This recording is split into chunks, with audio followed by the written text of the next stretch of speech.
Welcome back to Mega Man 10. I am Sire Goku, and we are going on to the next Robot Master using Proto Man. But first off, showing off his shop. Proto Man has half the amount of items that Mega Man can buy, and they're twice as and they're a little bit more expensive, except for the energy balancer. It's still 150. If you're wondering, the little assistant next to Otto there was Tango the cat. Tango was an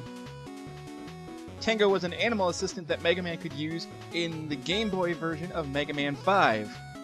So there you go.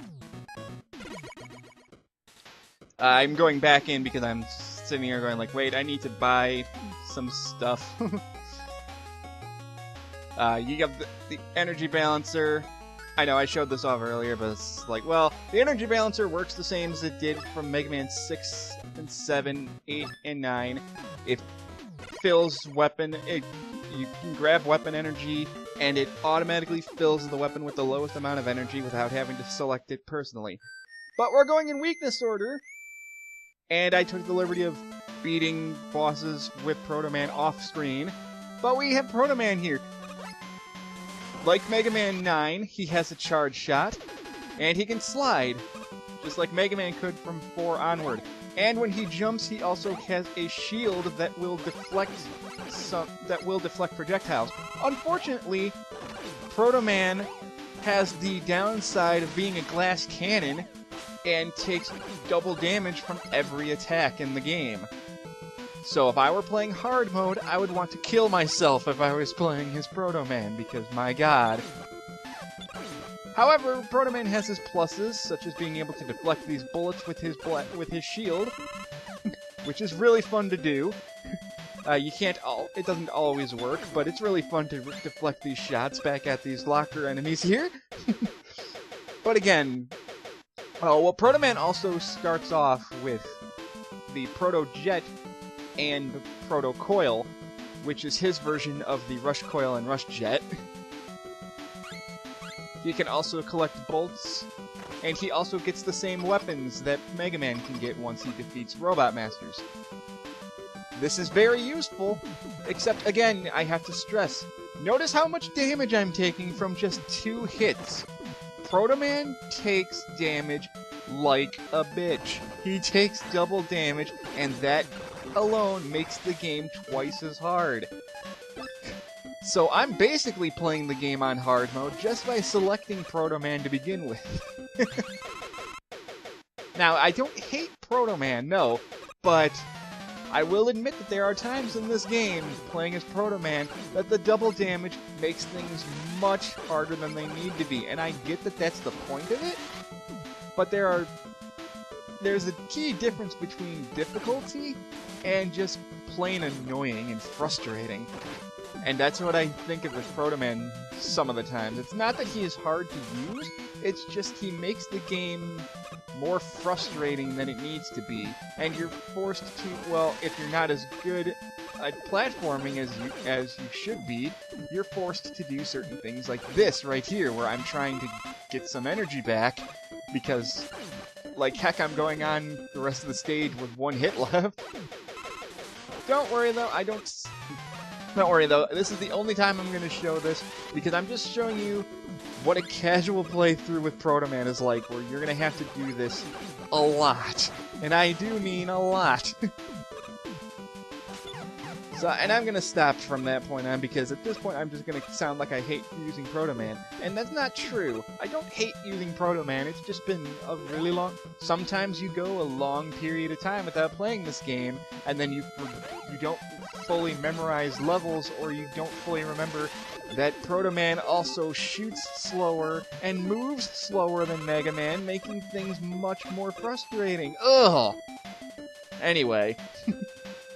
As you can see, these soccer balls, you shoot them, they rocket themselves up so you can ride them. There you go, that's how you get through those puzzles. If you're playing on hard mode, those soccer balls are going to look like these ones right here. And I'm speeding up here because I'm using this point to grind for life energy, because I need it. But yeah, again, this is what you're going to have to get used to doing if you're playing the game as Proto Man. You just have to pray that you get drops. Proto Man also fires slower than Mega Man does with his normal bullet, with his normal Proto Buster. However, there is a plus to it. Like, you'd think that because he fires slower, the normal Proto Buster would be stronger than the Mega Buster. It's not. It technically is because he has a charge shot, but the charge shot takes a few seconds to charge up, which is fine. Again, the charge shot and the slide are perfectly fine. I get that they wanted to make things slightly more challenging by giving Proto Man the double damage thing, but I think the double damage was unnecessary. That's just me. We got the second locker boss here, which I take out in seconds because Triple Blade destroys him in seconds. But the main gimmick for that fight is that there are electric orbs surrounding the goalpost, which will damage you if you jump into them. And that's what happens when you're Proto Man. You just die really, really quickly. But let's just jump back ahead, because you don't want to watch me refight that goalie boss there. Yeah, Proto Man just... Yeah, that's the difficulty that you're going to have to deal with, is that Proto Man just takes heavy damage. So, you can't play... Like, you can play recklessly with Proto Man, but you'll regret it. Especially in stages like this, where you have lots of enemies that have long-range attacks. And again, when you're playing on harder difficulties, there's twice as many enemies on screen. Most of them move a lot faster. And then you got this enemy here that throws baseballs at you, and yes, the baseballs do home in on you, so you have to be extra careful. Not just with Proto... You have to be extra careful because you take double damage, but no matter who you are, you still have to worry. You still have to take caution with that. Again, despite all the negative things I say about Proto Man being slightly slower, having a slower rate of fire, and taking double damage, all of that is fine with me, really. It really is. I can accept there to be a slight challenge for using a different character. And at least this time, unlike Mega Man 9, you don't have to pay $2 for a character that takes double damage and has a slide and charge shot. With the way Proto Man is, I use the Proto Jet a lot more because it's just a faster way of moving. The slide is fine, but when there's so many enemies in your way, it's not an easy thing to avoid sometimes. Anyway, here we get Strike Man, and Strike Man's going to jump around and throw this baseball at you. Now, the thing about that baseball is that it does home in on you. It bounces around, and then, as you see there, it bounced off the ceiling and he aimed right for me. So you can take it out using the Triple Blade, or you can just dodge it, and just use Triple Blade. You can slide under Strike Man when he jumps, but the Triple Blade takes him out in seconds. So despite Proto Man taking double damage, if you're using weaknesses on bosses, it shouldn't be that big of a problem. For beating Strike Man, we get the Rebound Striker. You can throw a baseball with a little plastic orb around it, and it ricochets off of walls until it hits something, or it disappears after a while. And we're back here in the shop because I wanted to see if I could buy anything. Unfortunately, I couldn't. Say goodbye to Proto Man because we're not going to be seeing him again for a little bit. Moving on, we're going to be playing now as the third playable character, Bass. The DLC character that, unfortunately, as I mentioned earlier, the Wii Shop channel for this game apparently doesn't work anymore, so if you haven't bought Bass on the Wii version, I guess you're out of luck right now, unfortunately. Sorry about that. But the same as Mega Man and Proto Man, Bass also has his own shop. A little bit less items, they're a little more expensive this time. And I'm guessing you're wondering, who's the weird bird thing talking to you there? Well, anyway, here you got Treble acts as Eddie and he gives you items, or you can get Treble Rescue and he acts as Beat. That bird there is called Reggae. Reggae was a character that was in this weird Mega Man styled Monopoly kind of game. He was also in Mega Man 7. If you incorrectly put in a password, he'll show up and laugh at you for putting in the password wrong.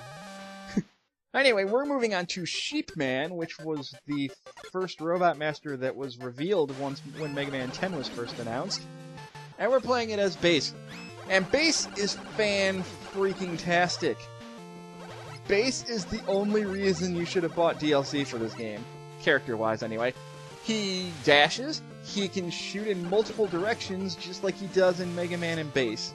He acts exactly the same as he does in Mega Man and Bass, and he also has his treble adapter, which it's called treble boost in this game, but it's the super adapter where he combines with treble and he can fly and shoot, and yeah, he can straight up fly. It's amazing. He can also, with his rapid fire, he can knock the shields off of shielded enemies. This goes for the shield attackers here, as well as Sniper Joes. It's great. Anyway, I haven't explained much about Sheepman's level.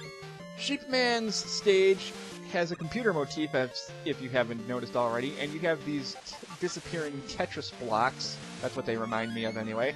You stand on them for a few seconds and they start fading out, and then they'll eventually just disappear. So be sure you're not standing over a pit of spikes while that happens. And then you have these weird enemies that can act as platforms. If you stand on them too long, they start moving downward. Or you can just be Bass and be a dick. Just diagonally aim downward and destroy them. But yeah, if you've played Mega Man and Bass, then you should be familiar with how Bass works in this game, and it's fan-freaking-tastic. I know of a bunch of people that have played this game that only play as Bass now, because why wouldn't you? Bass is amazing. Bass does not take double damage like Proto Man does. I think he takes a little bit more damage than Mega Man does, but not nearly as much as Proto Man, so he's by far the better secondary player to be if you don't feel like playing as Mega Man.